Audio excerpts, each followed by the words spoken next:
let's go East really quickly. And, one of the things, when we were throwing around topics to talk about, we were both watching the Sixers-Knicks series, which has quietly become among the most entertaining series to watch. There's just it's a lot of dirty play, a lot of ass kicking, a lot of just a lot of storylines within the storylines. The biggest one so far is Joel Embiid, who scored 50 points in a Game 3 victory. One of the things that he's dealing with, and I feel like we're seeing this right now in real time, is just the desperation to become a better version of the team that they've been in previous years. It's crazy to think, and I looked this up. I keep looking this up again and again and again, but still, Embiid has not led the Sixers past the second round of the Eastern Conference playoffs, and a lot of variables that we're about to get into have contributed to that. But you kind of see this desperation as he gets and approaches his 30s of, how are we going to get here? You see the call, the controversial call that happens in Game 2, right? You see he's dealing with an issue called Bell's palsy, which has paralysis to parts of your face. I think Justin Bieber went through it as well a couple of years ago, but he's dealing with that. He's dealing with the pressure of not getting there, getting to the biggest stage.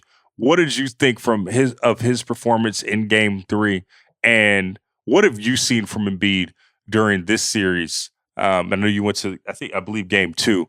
What have you seen from him in this series and the desperation that he's kind of exhibited throughout these last couple of weeks? So I was at Game 2 at the Garden. But I watched Game 1 from home, and I think we talked about this last week, like just how alarming it was to see him throw that alley-oop to himself off the backboard and then come down and look like I just thought he was done. I just thought it was over, and we wouldn't see him again this season. What's going to get lost potentially in all of this, the strangeness of all the observations about like why is only one eye blinking, and then he finally discloses he has Bell's palsy right now. From everything we've all heard and read, like it will go away, like he's going to be fine. But like that was a really strange thing. And of course, he's been playing with this big bulky knee brace that's under that sleeve on his knee. And sometimes he looks dominant, and sometimes he looks like he's not, even going after rebounds, and they're losing fourth quarter possessions because of it. And so it's just been a really weird series. And then of course, last night we get the whole multiple dust ups, the Mitchell Robinson dust up, the Isaiah Hartenstein dust up, the all kinds of different things going on, and we're going to get distracted from all that. I think before we get mired in all that, I just think we need to recognize that this is a guy who has been through a ton of injuries, started his career with questions over whether or not he was going to be able to have an NBA career because of his back and foot.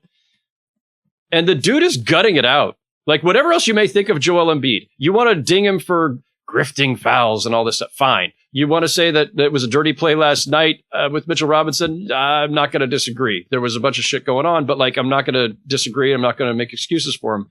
But put all that aside for a minute. That dude is busting his ass right now at a time when he could have easily said, I need to protect my knee and my future.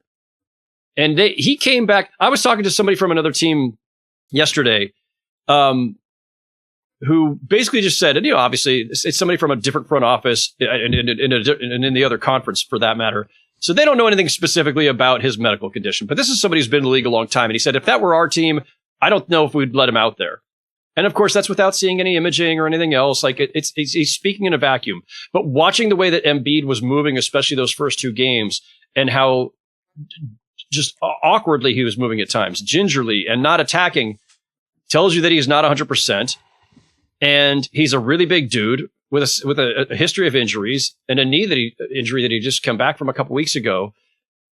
In today's NBA, like no one would have flinched if Joel Embiid had been shut down either before the playoffs or after that whole sequence in Game 1 where he's laying on his back and it looks like it's over.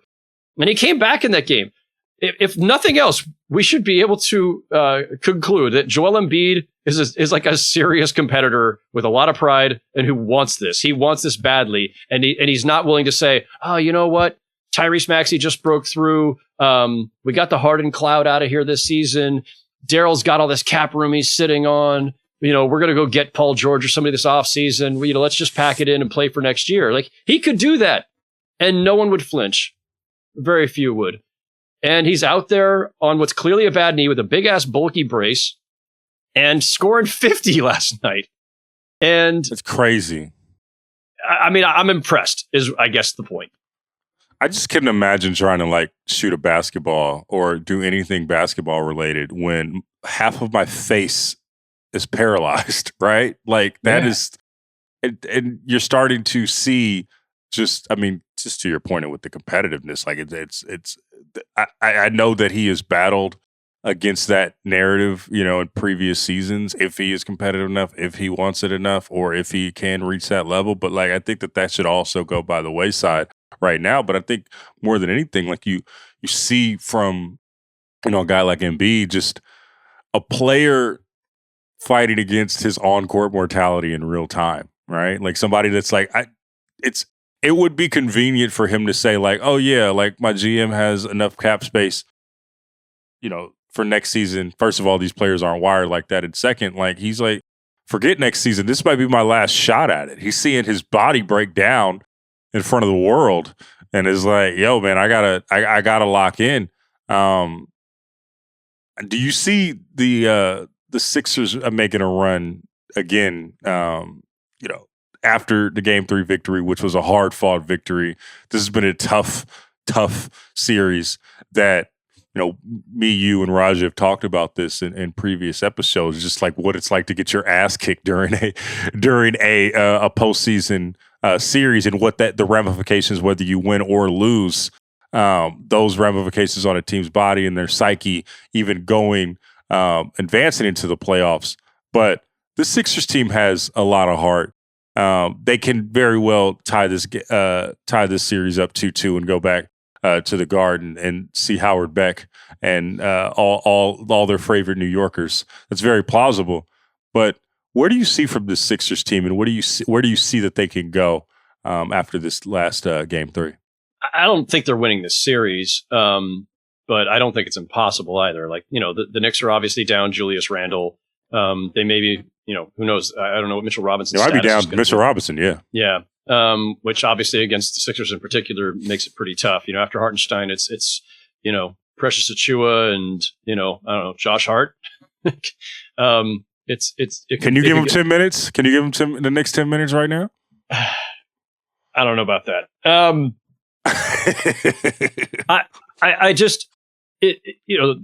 I think the margin for error for both these teams is pretty thin. The Sixers certainly could have won games 1 and 2.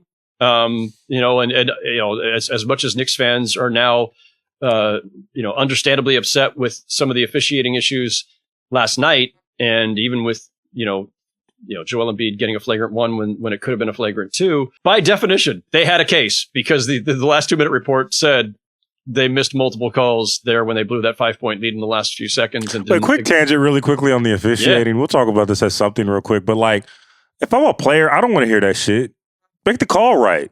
I don't want to and I get why the NBA is doing it for transparency reasons, and I'm okay with that. But dude, get the call right, man. How many times they can't win on this one, Logan? They can't, because I covered the NBA in the era where there was no last 2-minute report.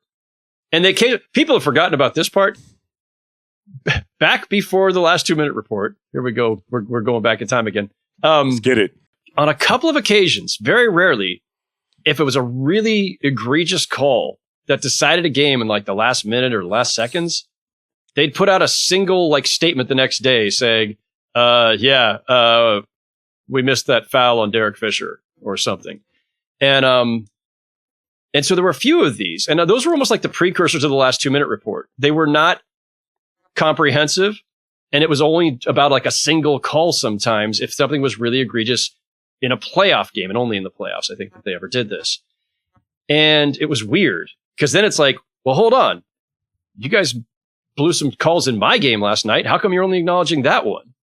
And so the last 2-minute report, if we didn't have it, people would be screaming about the NBA is not accountable. The NBA is not admitting when they've screwed these things up. And it was so obvious. We've watched it 50 different ways on our high definition 100-inch TV screens in our living rooms, and we can see it. How come you can't? And then the league would say, no, we saw it too. But what are we going to do about it? It's already over. So if you don't do the last 2-minute report, the complaint will be you're not accountable and you're not admitting when things have gone awry. So I don't think there's any winning here. And I think erring on the side of transparency and accountability, generally speaking, is the right thing. Yes, if I'm a player or coach, it might just piss me off more. On the other hand, I'll be happy to hear that, oh yeah, I was right. You did blow it. Everybody likes to know that they were right. So it's fine. There's no perfect answer here. And the Sixers can make the case that they got hosed at the end of game 2. The Knicks maybe want to make the case they got hosed in game 3, whatever. These teams both have very small margin for error for a variety of reasons, injuries chief among them.